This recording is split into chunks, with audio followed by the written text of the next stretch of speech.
বাংলাদেশের শিক্ষা ব্যবস্থার প্রধান গলত হচ্ছে আমরা সবাই মাস্টার ডিগ্রি অর্জন করতে চাই, কিন্তু উন্নত বিশ্বে আপনারা খোঁজ নিলেই জানবেন, অনেকেই জানেন অবশ্যই, দ্বাদশ শ্রেণীর পরে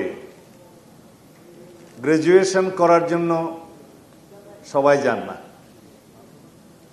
শুধু এটা সার্টেন পোর্শন যায়। গ্রাজুয়েশনের পরে প্রায় সকলেই এমপ্লয়েড হয়ে যায়, প্রায়। এরপরে মাস্টার্স করতে আর কেউ যায় না। তারাই যায় যারা রিসার্চ করবে, পিএইচডি করবে, শিক্ষকতা করবে এবং উচ্চতর ডিগ্রি অর্জনের মধ্য দিয়ে উচ্চতর রিসার্চ করবে, তারাই কেবল মাস্টার্সে যায়। কিন্তু আমাদের এই দক্ষিণ এশিয়ায় আমাদের যে কয়েকটি অঞ্চল আছে, ইদানিং একটা টার্ম আছে গ্লোবাল সাউথ। এই গ্লোবাল সাউথেরও বহু দেশ উন্নত বিশ্বের কাছাকাছি আছে। সব জায়গায় আপনারা খেয়াল করলে দেখবেন যারা উন্নতির শিখরে উঠেছে তাদের মধ্যে মাস্টার ডিগ্রি করার প্রবণতা কম। তারাই করে যারা রিসার্চ করবে, শিক্ষকতা করবে, উচ্চতর জ্ঞান আহরণ করবে, জ্ঞানভিত্তিক শিক্ষার জন্য তারা চেষ্টা করবে।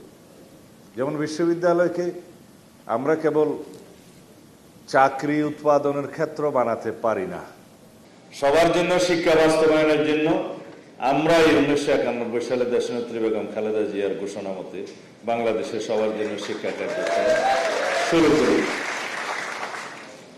শহীদ রাষ্ট্রপতি জিয়াউর রহমান গণশিক্ষা কার্যক্রমের মধ্য দিয়ে সাক্ষরতার অভিযান চালিয়ে বয়স্কদের জন্য বয়স্ক শিক্ষা পাঠশালা এবং কর্মসূচি প্রণয়ন করে সাক্ষরতার হার বাড়িয়েছিলেন।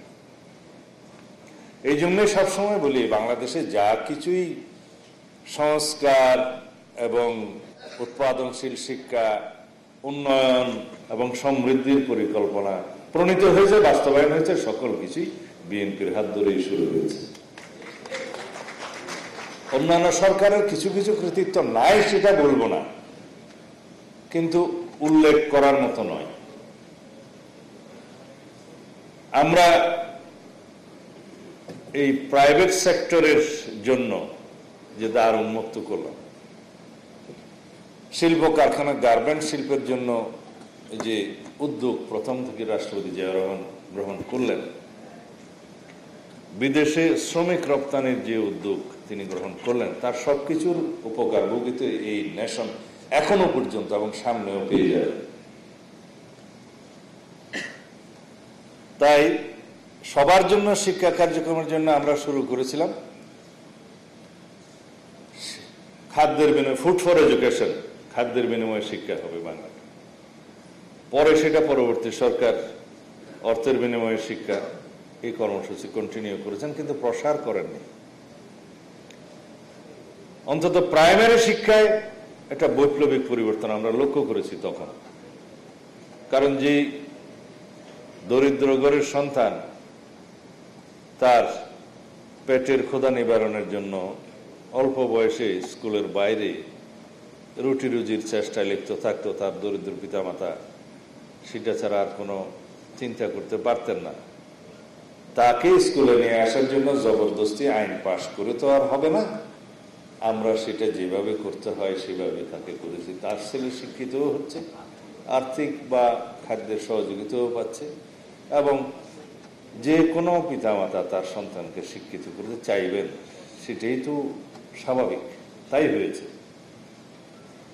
যে দেশে সিভিক সায়েন্সের মাত্রাটা এখনো ওই পর্যায়ে যায় নাই, যে দেশে অর্থনৈতিক অবস্থার মান ওই পর্যায়ে যায় নাই, সেই দেশে সেই উপযোগী কর্ম পরিকল্পনা করতে হয় এবং নীতি ও আইন প্রণয়ন করতে হয়।